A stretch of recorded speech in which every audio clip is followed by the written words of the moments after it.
What is up, my dashing dudes? I am TheHanzTv, and I am truly sorry about not posting in the past few days. We've got the situation resolved, and we're starting back up this week with r/StoriesAboutKevin. Our first Kevin for the day comes from Snagglegaster. Kevin learns about water tanks. So, I work at a pool store, and basically what I have to do in a day is run the register, get chlorine for customers, test water, answer the phone, and find parts. It's actually a pretty good job, but I digress. On this particular day, I was running the water testing station, which is pretty straightforward. Someone hands me water from their pool, I put it in a centrifuge, and when it's done spinning, it tells them what chemicals they need. Anyway, in comes Kevin. His name was actually Kevin too, and he hands me a bottle of water to test. Nothing out of the ordinary, but after the test is complete, I see the results, and there is virtually no chlorine in the water, the pH is too high, everything is chemically off, so I walk him around the store and help him get everything he needs to fix his pool. As I start to cash him out, I hear him say, "Man, I can't wait to fix my shower water." I was obviously very confused by this statement, so I asked him, "This isn't for a pool?" He says, "No, my shower, man. It just makes me itchy, you know, so I figured I would get the right to fix it."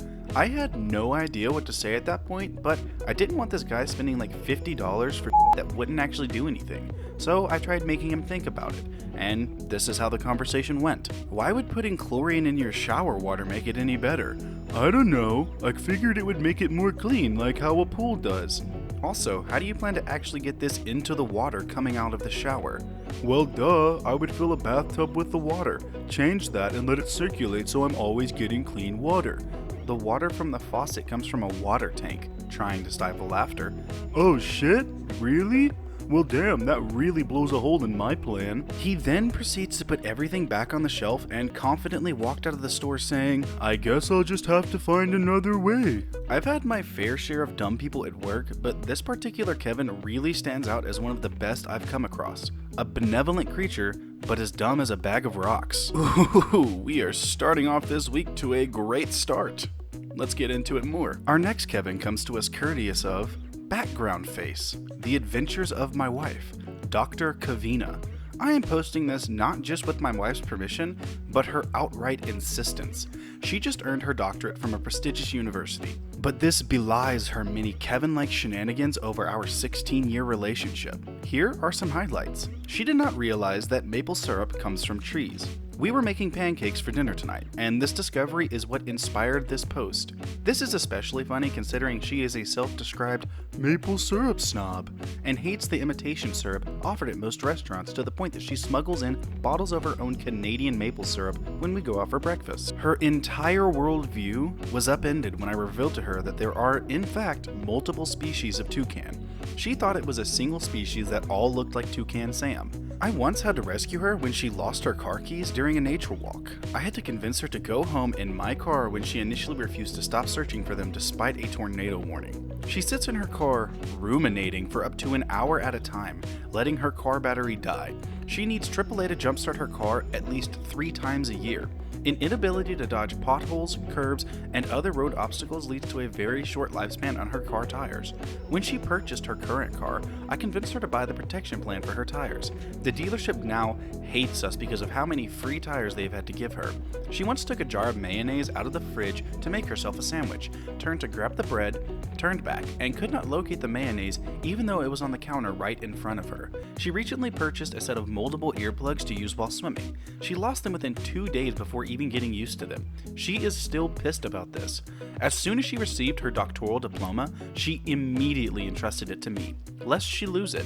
Make no mistake, none of these make me think less of her. In fact, as we are documenting this list together, reminiscing about her misadventures during our relationship, it only endeared her to me further. I'll say this once. Intelligence does not equal smartness. A lot of intelligent people have absolutely no common sense. Our next Kevin comes to us via word of Machant Papa.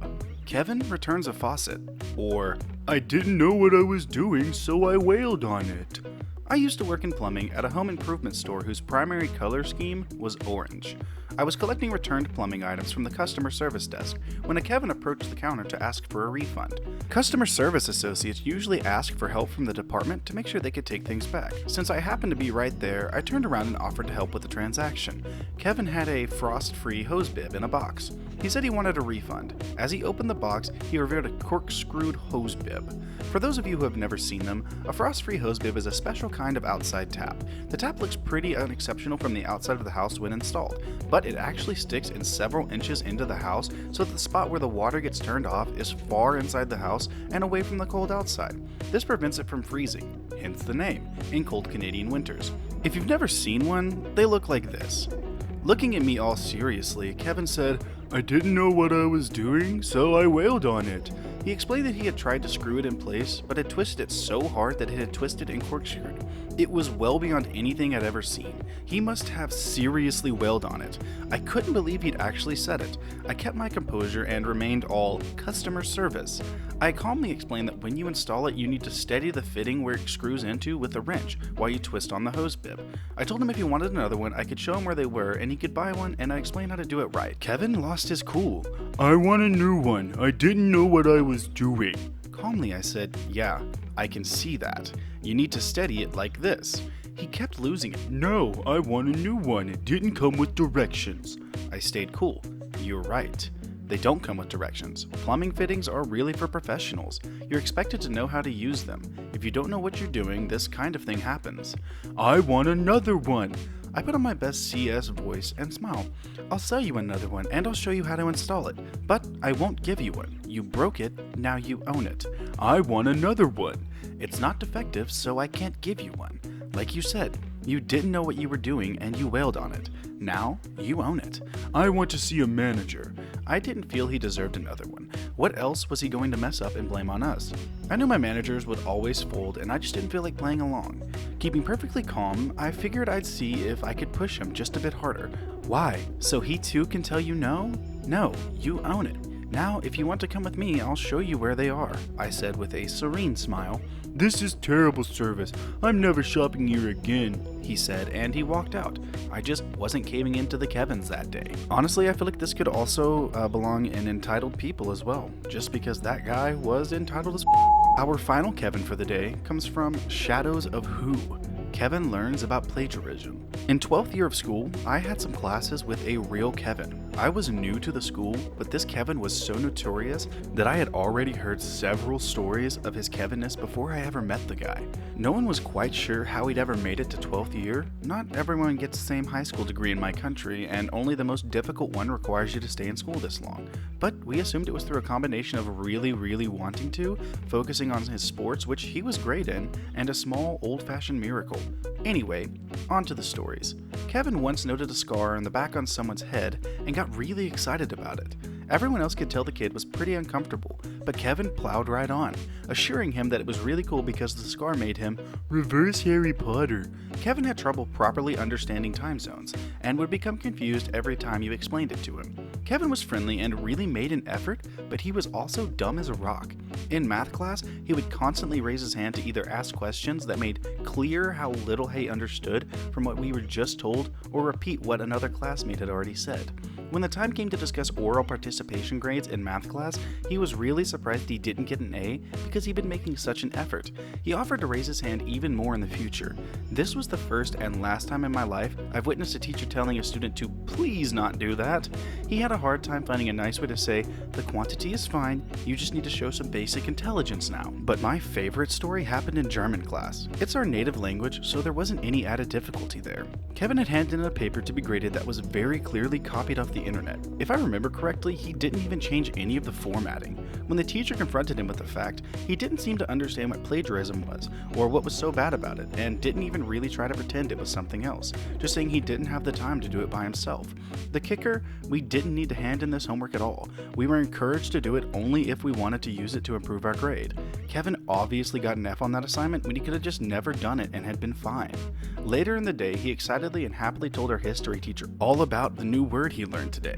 plagiarism. Well, alright my dashing dudes, that is going to do it for today's episode of r/StoriesAboutKevin. Again, I am terribly sorry about the hiatus that I had to take. My Wi-Fi was down. But with that being said, if you like the stories, I'll link them down in the description as always. And if you like the video, feel free to drop a like, a subscribe, and a comment down below what you'd like me to read next. A huge thank you to Connor for being my very first patron. Thank you, man. You are actually really helping the channel. I was actually able to buy some new acoustic foam for my room. And a huge thank you to everyone who subscribed and has become a dashing dude over the past few weeks. I sincerely cannot thank y'all enough. But with that being said, I will see you in the next video.